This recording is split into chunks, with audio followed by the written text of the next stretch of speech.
Good morning, good afternoon and good evening. It's Lee from Magnetic North Adventures. Hope you're all doing well, and to my subscribers and my members, you're all very welcome. Today I'm going to be doing some foraging, going out looking for a mushroom known as beef tongue. I'll let you know when I find it and we'll go from there.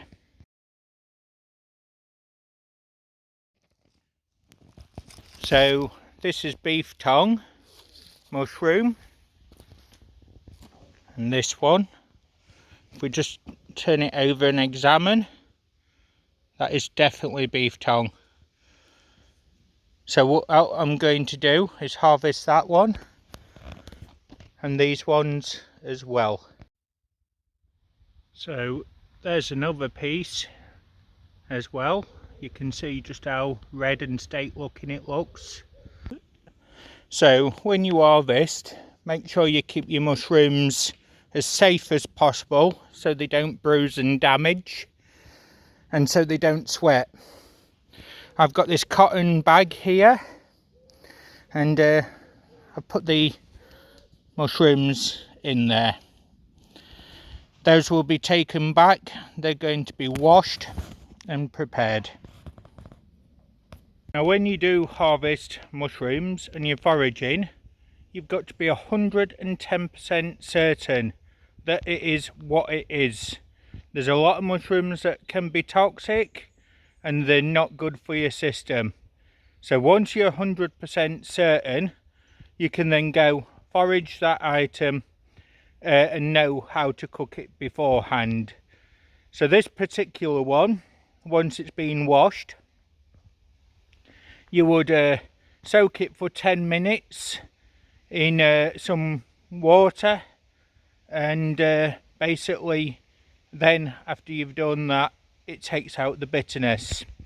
The particular mushroom can be quite sweet, sometimes have a citrus taste to it, and it can be ate raw, and all you eat is the red parts. You cut away the white and that is discarded into a fertile area that you can regrow some more.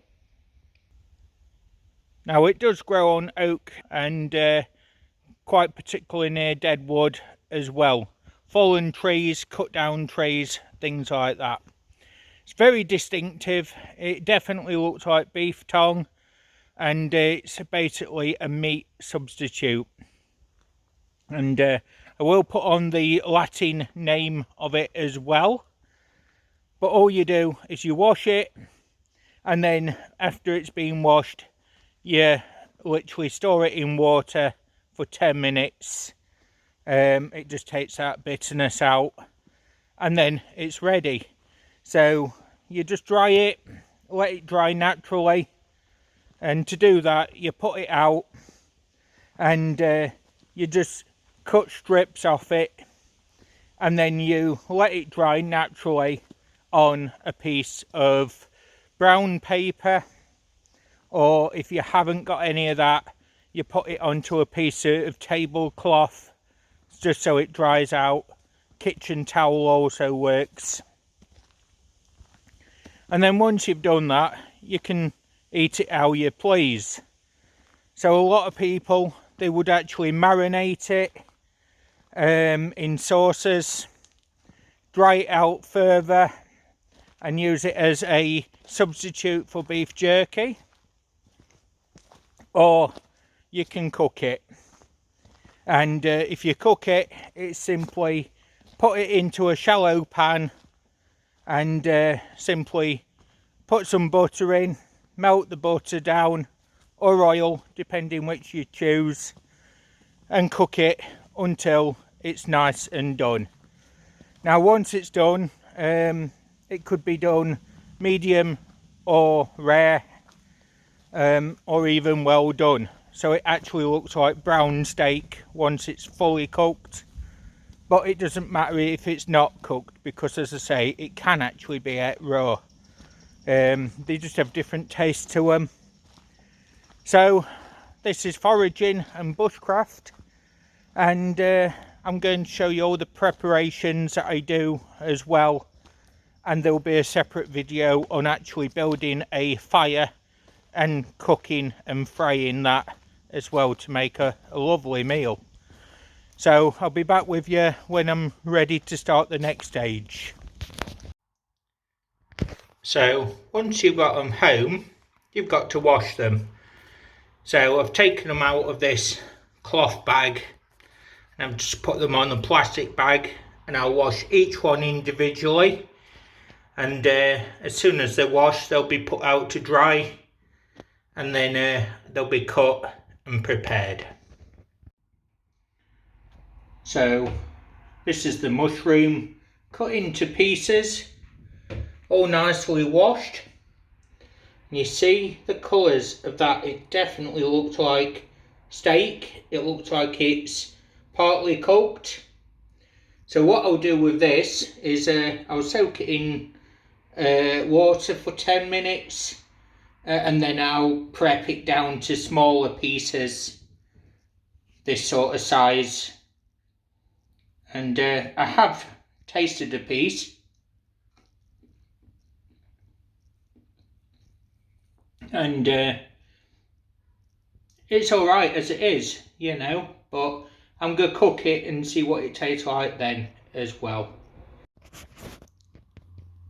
So taking the pieces of mushroom, what I'm doing is I'm cutting this external level of skin off and leaving the inside bit inside it, and I'm cutting it into fine cuts. The waste, the bits I don't want or the bits I'm not interested in, those are going to go back into the earth, and basically I'm putting them into a copper bowl to dry out. But look at that, that definitely looks like steak, and I can't wait to try this one.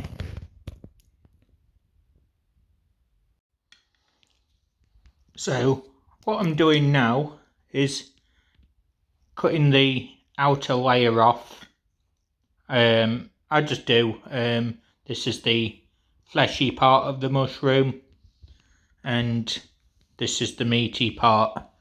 But what you want is just to literally scrape it so any soft bits come off, and then what you're left with just there would be your meaty level. But again, I take this outer level off as well, leaving just this inside. And after you've finished prepping it, cutting it, putting it into little pieces, this is what you're left with. That's the harvest just there. That will be ready to cook another day tomorrow. And all this is the outer skins, the bits that I didn't want, the softer bits. But generally people would dry those out and then make jerky from it. But I want to make it just into a steak-like meal. So this will go back to the birds and wildlife. Nothing gets wasted.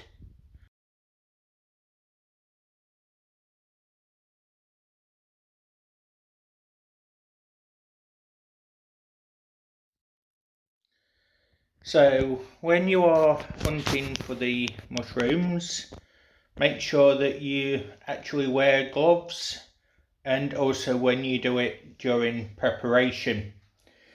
I didn't, and that's the result after 4 hand washes.